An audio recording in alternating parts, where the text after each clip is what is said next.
आशा करता हूँ आप सब बहुत अच्छे होंगे। मेरा नाम है जयदीप और इस लेक्चर में हम बात करेंगे कैपेसिटेंस इन सीरीज कनेक्शन प्रैक्टिकल के बारे में। तो चलिए बिना वक्त गवाए बात की शुरुआत करते हैं। First of all, aim of this practical to verify the capacitance of capacitor in series connection. तो प्रैक्टिकल का एम हमें यह समझाता है कि दो अलग अलग कैपेसिटर का कैपेसिटेंस, जिसे अगर हम सीरीज कनेक्शन में कनेक्ट करते हैं तो इन दोनों अलग अलग इंडिविजुअल कैपेसिटर का कैपेसिटेंस सीरीज कनेक्शन में रिजल्टेंट किस वैल्यू में आएगा ये हमें डिटरमाइन करना है। तो हमें यहाँ पे इस प्रैक्टिकल को अलग अलग 3 स्टेप्स में परफॉर्म करना होगा। पहले हम किसी एक प्रैक्टिकल को परफॉर्म करते हुए एक कैपेसिटर का कैपेसिटेंस डिटरमाइन करेंगे। दूसरे स्टेप में दूसरे कैपेसिटर का कैपेसिटेंस डिटरमाइन करेंगे और आखिर में इन दोनों कैपेसिटर्स को सीरीज में कनेक्ट करने के बाद इन दोनों कैपेसिटर का फाइनल रिजल्टेंट कैपेसिटेंस डिटरमाइन करने की कोशिश करेंगे। तो इस तरह से हम अलग अलग 3 स्टेप्स में कंप्लीट करके इस प्रैक्टिकल का रिजल्ट नोट डाउन करेंगे। तो एम को देखने के बाद देखिए यहाँ पे कंपोनेंट्स। तो ऑब्वियस सी बात है, इलेक्ट्रॉनिक्स के प्रैक्टिकल में यहाँ पे कंपोनेंट्स के तौर पे हम यहाँ पे यूज करेंगे 2 कैपेसिटर्स को। ये कैपेसिटर्स सेम वैल्यू के भी हो सकते हैं और अलग अलग वैल्यू के भी हो सकते हैं। फिर अपैरेटस इसमें एसी वोल्ट मीटर, क्योंकि आप जानते हैं कैपेसिटर और इंडक्टर दोनों कंपोनेंट ना ही प्योर एसी सप्लाई में वर्क करते हैं और ना ही प्योर डीसी सप्लाई में वर्क करते हैं, लेकिन एक पर्टिकुलर फ्रीक्वेंसी के साथ ये दोनों एसी सप्लाई में वर्क कर सकते हैं।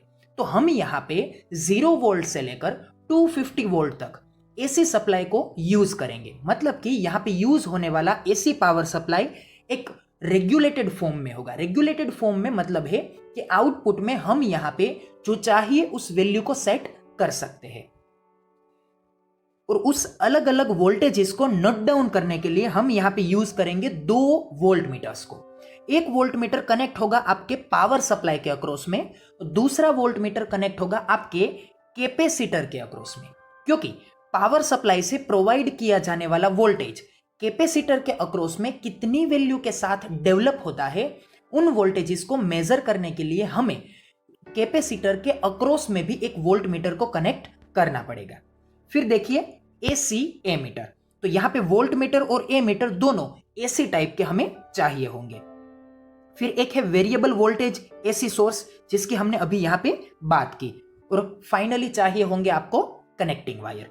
तो कुछ इस तरह से अलग अलग कंपोनेंट्स को यूज करते हुए हम यहाँ पे रिक्वायर्ड सर्किट्स प्रिपेयर करेंगे। तो चलिए नेक्स्ट स्लाइड में हम देखते हैं कि इन सभी कंपोनेंट्स को किस तरह से हम सर्किट ज्वाइनिंग में यूज करते हैं। Circuit diagram. तो जैसे मैंने आपको आगे बताया था, यहां पे प्रैक्टिकल 3 अलग अलग स्टेप्स में परफॉर्म होने वाला है। यह है आपका फर्स्ट स्टेप, यह है आपका सेकंड स्टेप और यह है आपका थर्ड स्टेप। तो देखिए फर्स्ट स्टेप में क्या है, फर्स्ट स्टेप में आप यहां पे इस रेड कलर को देख सकते हैं। ये रेड कलर हमें क्या शो कर रहा है, यहां से आप एसी वोल्टेजेस को प्रोवाइड करेंगे। ये एसी वोल्टेजेस C1 और C2 दोनों कैपेसिटर्स ऑलरेडी इस इंस्ट्रूमेंट में सीरीज कनेक्शन में प्रोवाइड किए जा चुके हैं। तो यहां पे जैसे ही हम यहां पे किसी एक पर्टिकुलर C1 कैपेसिटर को या फिर C2 कैपेसिटर को कैपेसिटेंस मेजर करने के लिए यूज करना चाहते हैं, तो हमें क्या करना होगा, उनके अलावा के दूसरे कैपेसिटर को बाईपास करना होगा। क्योंकि यहां पे अगर हम दूसरे कैपेसिटर को बाईपास नहीं करेंगे तो क्या होगा, इस पावर सप्लाई का करंट उस कैपेसिटर में से भी पास आउट होगा। तो यहां पे सीरीज में मेजर होने वाला करंट दोनों कैपेसिटर के अक्रॉस में से पास आउट होने वाला होगा, लेकिन हमें यहां पे किसी एक पर्टिकुलर कैपेसिटर में से पास होने वाले करंट को ही मेजर करना है। तो क्या करना होगा, दूसरे कैपेसिटर को बाईपास करना होगा। सो यहां पे हम क्या करेंगे, फर्स्ट स्टेप में अगर हम यहां पे C2 कैपेसिटेंस को डिटरमाइन करना चाहते हैं तो एक दूसरे वोल्ट मीटर को C2 कैपेसिटर के अक्रॉस में हम यहां पे कनेक्ट करेंगे और उसी वक्त C1 कैपेसिटर को हम एक कनेक्टिंग वायर की मदद से बाईपास करेंगे और इस सिचुएशन में आप यहां पे रीडिंग्स को नोट डाउन करेंगे। तो ये होगा आपका पहला पार्ट कंप्लीट। फिर दूसरे पार्ट में आप क्या करेंगे, जिस पहले पार्ट में आपने जिस कैपेसिटर को यूज किया था उनके अलावा के कैपेसिटर को आप यहां पे क्या करेंगे, कैपेसिटेंस मेजर करने के लिए प्रिपेयर करेंगे, दूसरे कैपेसिटर को क्या करेंगे, बाईपास करेंगे। तो यहां पे ये पहला स्टेप और ये दूसरा स्टेप, दोनों स्टेप्स असल में एक दूसरे की कॉपी है। लेकिन आखिर के स्टेप में आपको क्या करना है, जहां पे हम सीरीज कैपेसिटेंस को मेजर करेंगे, तो यहां पे आप दोनों कैपेसिटर्स को देख सकते हैं कि वो ऑलरेडी एक दूसरे के साथ सीरीज में ही कनेक्टेड है। तो हम यहां पे कोई भी बाईपास करने की कोशिश नहीं करेंगे और डायरेक्टली दोनों कैपेसिटर के आखिर के छोर के अक्रॉस में यहां पे आप देख सकते हैं कि वोल्ट मीटर को कनेक्ट करेंगे। मतलब कि आपका ये वोल्ट मीटर असल में इन दोनों कैपेसिटर के अक्रॉस में डेवलप होने वाले वोल्टेज को मेजर करेगा। और यहां पे करंट मीटर को हमें कोई भी सिचुएशन में चेंज नहीं करना है, वो यहां पे एज इट इज कनेक्शन में रहेगा। सर्किट कनेक्शन इन एपेरेटस, तो आप यहां पे देख सकते हैं ये है आपका एक्चुअल इंस्ट्रूमेंट और ये है आपका वेरियाक। इसका टाइटल होगा वेरियाक।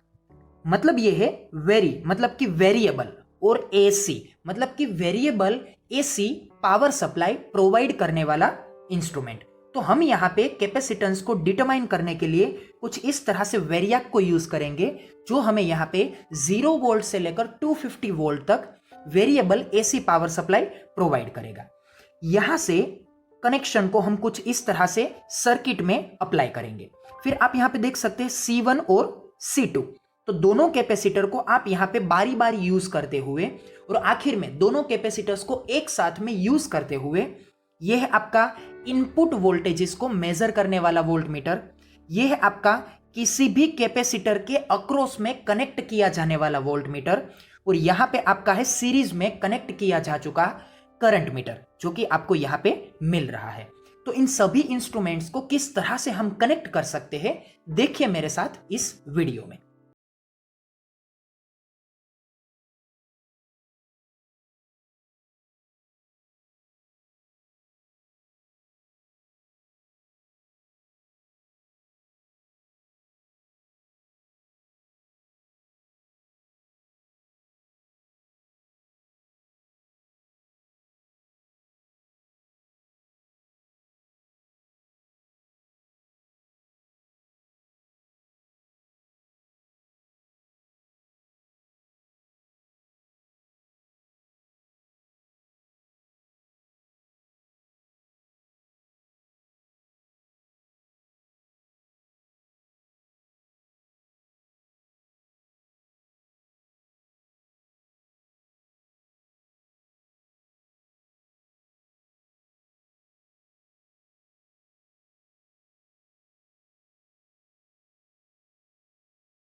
सर्किट को प्रॉपरली कनेक्ट करने के बाद ऑब्जर्वेशन टेबल में आप यहां पे देख सकते हैं कि यह है आपका कैपेसिटर C1 के लिए प्रीपेड ऑब्जर्वेशन और यह है आपका कैपेसिटर C2 के लिए प्रीपेड ऑब्जर्वेशन टेबल। तो यहां पे आप देख सकते हैं कि करंट और वोल्टेज इन दोनों टर्म्स को आपको यहां पे नोट डाउन करना है और इन करंट और वोल्टेजेस को यूज करते हुए आपको यहां पे एक टर्म को डिटरमाइन करना है, मतलब कि एक टर्म को आपको यहां पे क्या करना है, रीड आउट करना है। तो वो टर्म क्या है, Chi1।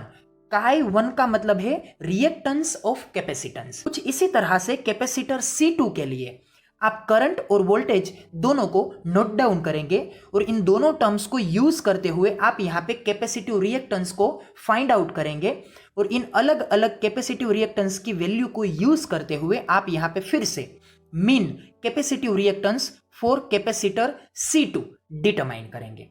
तो कुछ इस तरह से दोनों अलग अलग कैपेसिटर का कैपेसिटेंस आपको यहां पे मिल जाएगा। ये ऑब्जर्वेशन टेबल है आपका सीरीज कनेक्शन के लिए। तो सीरीज कनेक्शन के लिए हम यहां पे दोनों कैपेसिटर को सीरीज में कंसीडर करेंगे और इन दोनों कैपेसिटर के अक्रॉस में हम यहां पे वोल्ट मीटर को कनेक्ट करेंगे, जो कि आप यहां पे देख सकते हैं कि ये आपका वोल्ट मीटर बीच वाला यहां पे इस टर्मिनल के साथ और इस टर्मिनल के साथ कनेक्ट किया जाएगा। तो कुछ इस तरह से दोनों कैपेसिटर का वोल्टेज इस वोल्ट मीटर के थ्रू आप यहां पे नोट डाउन करेंगे और ये करंट आप यहां पे नोट डाउन करेंगे। कुछ इस तरह से सीरीज कनेक्शन के लिए आपके पास करंट और वोल्टेज दोनों प्रॉपर्टीज आ जाएगी। इन दोनों को यूज करते हुए आप यहां पे capacitive reactance for series connection note down करेंगे और उन सभी वैल्यू का mean capacitive reactance Chi(S) find out करेंगे। तो यहां पे आपने ये समझा कि किस तरह से हम ऑब्जर्वेशन टेबल में अलग अलग वैल्यूज को नोट डाउन करने के बाद कैलकुलेशन कर सकते हैं। लेकिन अभी आप मेरे साथ देखिए कि किस तरह से हम इंस्ट्रूमेंट में इन सभी रीडिंग्स को फाइंड आउट कर सकते हैं।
रीडिंग्स को फाइंड आउट करने के बाद और ऑब्जर्वेशन टेबल को कंप्लीट करने के बाद आपके पास तीन अलग अलग वैल्यूज होगी।